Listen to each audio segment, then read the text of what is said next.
India Talk with number one India News every Sunday at 6 p.m. on number one India News.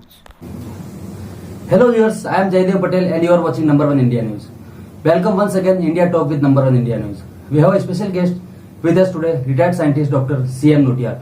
Dr. C.M. Nautiyal, you are very welcome to our program today. Thank you. Dr. C.M. Nautiyal, my first question to you is that carbon dating is being talked about in Gyanvapi case.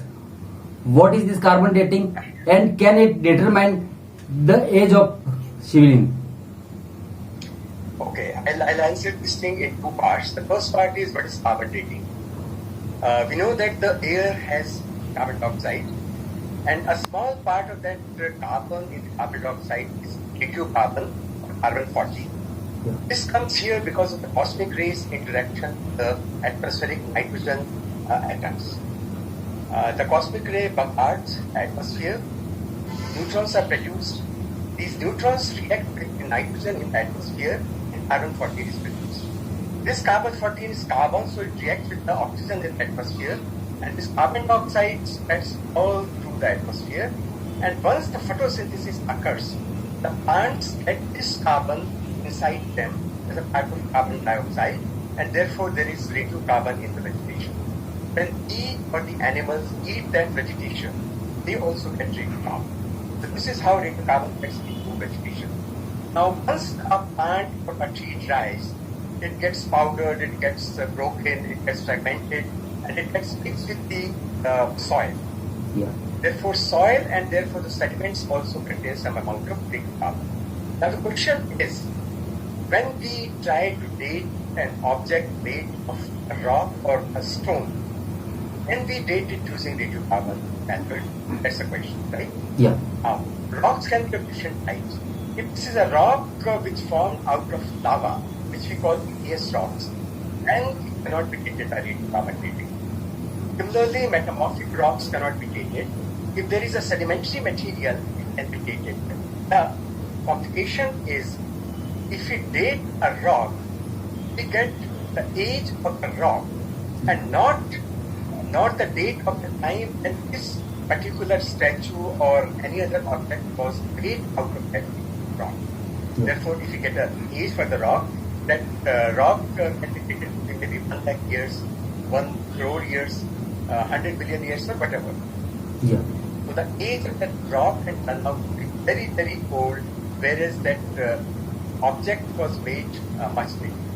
This is one thing. Yeah. Second problem is we won't, but then there is a way that even if we are not able to date that particular object, there may be other things which are associated with that setting. They can be wooden objects. For example, there could be a door which is made of wood.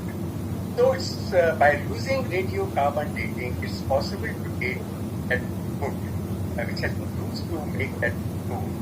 But now there is another complication there, that the tree may have existed 5,000 years ago or 10,000 years ago.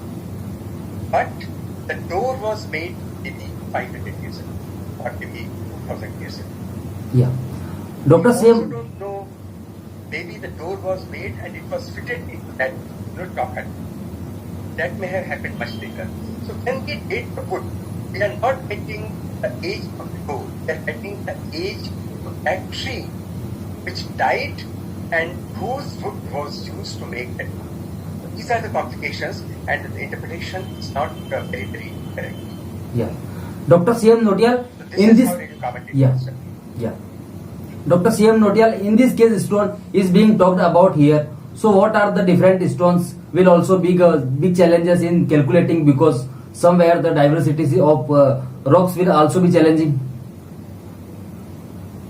Actually, first thing is to find out what kind of rock it's made of.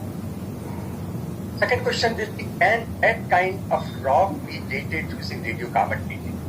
Radiocarbon dating has an upper limit of about 40,000 years or maybe 50,000 years. Another issue is, for radiocarbon dating, we have to extract a small amount of rock sample from that object. Will it be permitted? If we are using the accelerator mass spectrometer, then a fraction of a gram can be taken out, and it is not much of a complication. That is one way. These days, I understand that in US there are instruments available which are non-destructive. That is, you put them at a distance and you can find out the radiocarbon age of some rock.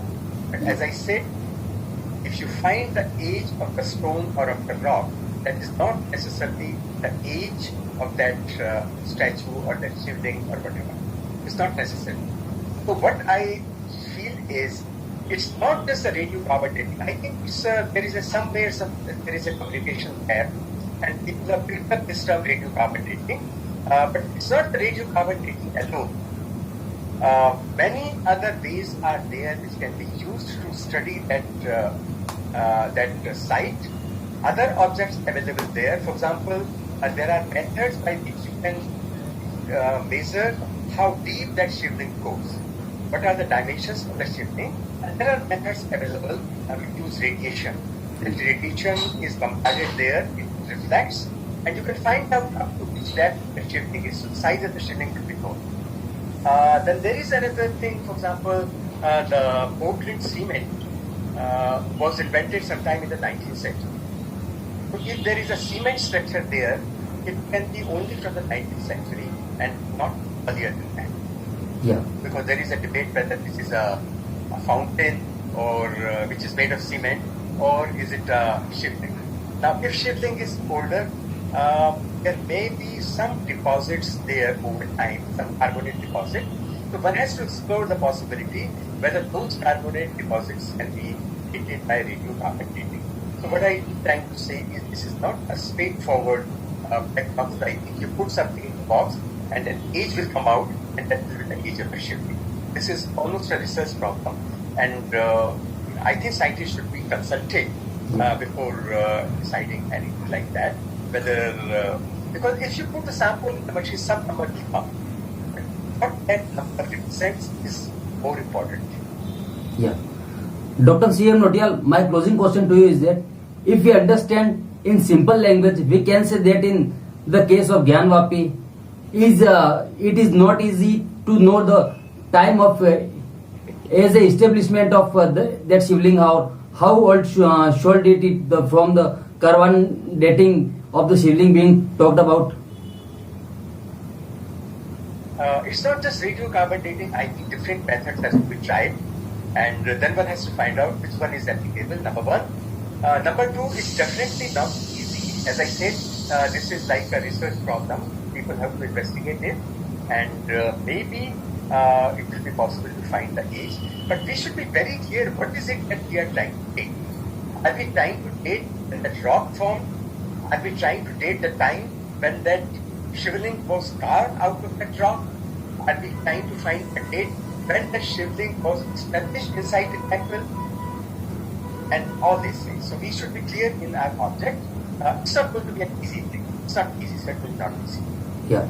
Dr. C.M. Nautiyal, thank you so much for talking out time for Number One India News. Thank you. Thank you so much for inviting.